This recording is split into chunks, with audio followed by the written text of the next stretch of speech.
Welcome to another online U.S. history lesson. It's Mr. Valancourt.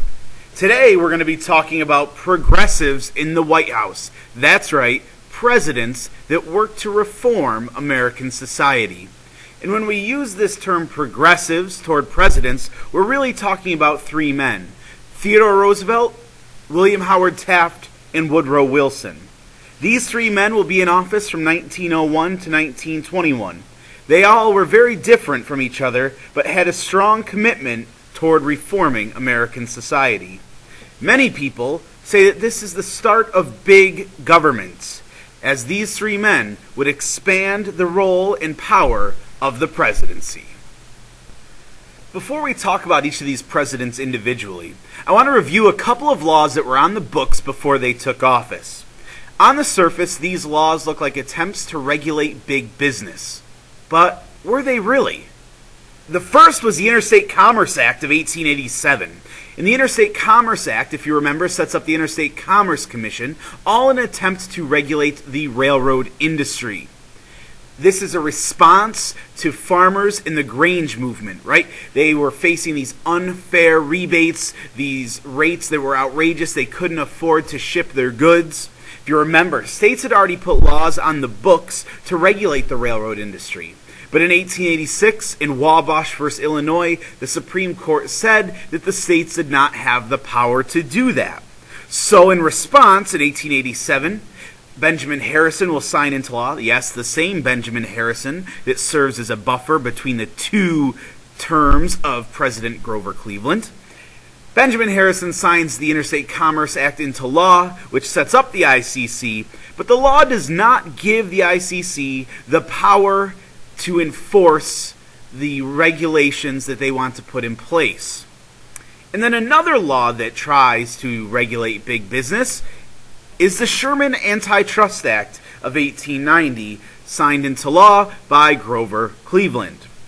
Now, the problem with the Sherman Antitrust Act is, in theory, it outlaws monopolies and trusts, but it was very vaguely worded, and there was very weak enforcement of it until these progressive presidents. Because if you remember, Grover Cleveland is pretty much supportive of big business if you think back to the Pullman rail car strike. To set the scene for our progressive presidents, I first want to talk about President William McKinley, who takes office after Grover Cleveland's second term. While McKinley himself is beginning his second term, he travels to Buffalo, New York in September of 1901.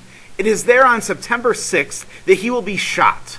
Initial reports say that his health is improving and that he will pull through. But that does not remain true, and on September 14th, 1901, he dies. And this will allow for his vice president, Theodore Roosevelt, to become the President of the United States. Roosevelt had gained the reputation of being a reformer pretty early on in his career. It was first as a New York City police commissioner, where he worked vigorously to reform a department that had been known for corruption. Then in the New York State Assembly, as governor, and later as the vice president. As President of the United States, Roosevelt saw one of his jobs as being the steward or caretaker of public welfare. And he believed that a president should take any actions necessary for the common good, as long as the Constitution did not forbid it. With this in mind, Roosevelt offered the American people what he called a square deal, which was this belief that everyone should have an equal opportunity to succeed, including workers, consumers, and business owners. One of the ways that Roosevelt worked to offer this to all Americans was by using the Sherman Antitrust Act to actually break up trusts and monopolies. In fact, Roosevelt would break up over 40 companies, including the Standard Oil Company. This gained Roosevelt the reputation for being a trust buster. But Roosevelt didn't believe in breaking up all companies. He only believed in breaking up the bad companies that were taking advantage of the American people. Well, he felt that good trusts, which were efficient, fair, and good for America, should just be regulated or even left alone. He would also enact legislation such as the Hepburn Act, which gave the Interstate Commerce Commission more teeth to regulate railroads. And then the Meat Inspection Act and Pure Food and Drug Act, which we'll talk about later. Yet even with all this, the thing that Roosevelt is probably most remembered for is his work as a conservationist. Because under Roosevelt, millions of acres of wilderness will come under government protection. This will later go on to create such parks as Yellowstone National Park, Yosemite, or even the Grand Canyon. After serving the remainder of McKinley's second term and one of his own, Roosevelt decided that he had enough. And in 1908, he endorsed William Howard Taft to be the next president. And Taft won. But Roosevelt and Taft could not be any more different. Where Roosevelt was outspoken and loved the limelight, Taft was quiet and reserved. Where Roosevelt took bold actions, Taft was cautious.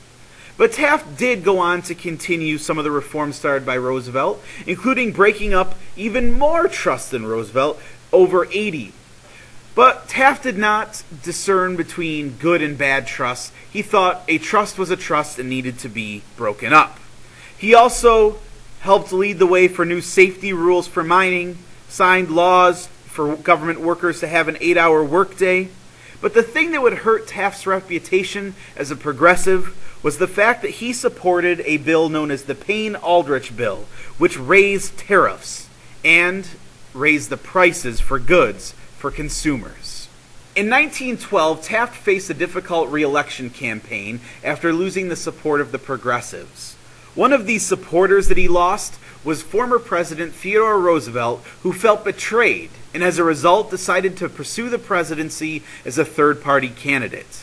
The party was the Bull Moose Party, which was really just an offshoot of the Republican Party. And as a result, Taft and Roosevelt split the Republican vote, which made for an easy victory for former New Jersey governor and Democrat Woodrow Wilson. Wilson hated big business. He thought that all monopolies and trusts should be broken up because that they were hurting small businesses and ordinary citizens. By doing so, Wilson felt that he would offer the American people a new freedom. So Wilson set out to create the Federal Trade Commission, which further allowed the government to regulate big business, and the Clayton Antitrust Act, which tightened up the Sherman Antitrust Act in its efforts to get rid of trusts and monopolies.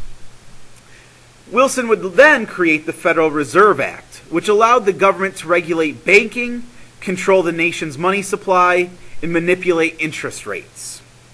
We'll be talking about Woodrow Wilson and Theodore Roosevelt a lot more in our Imperialism in World War I unit later in the year. But next time for our online lesson, we're going to be taking a look at some journalists that expose problems in American society during the Progressive era, known as the muckrakers.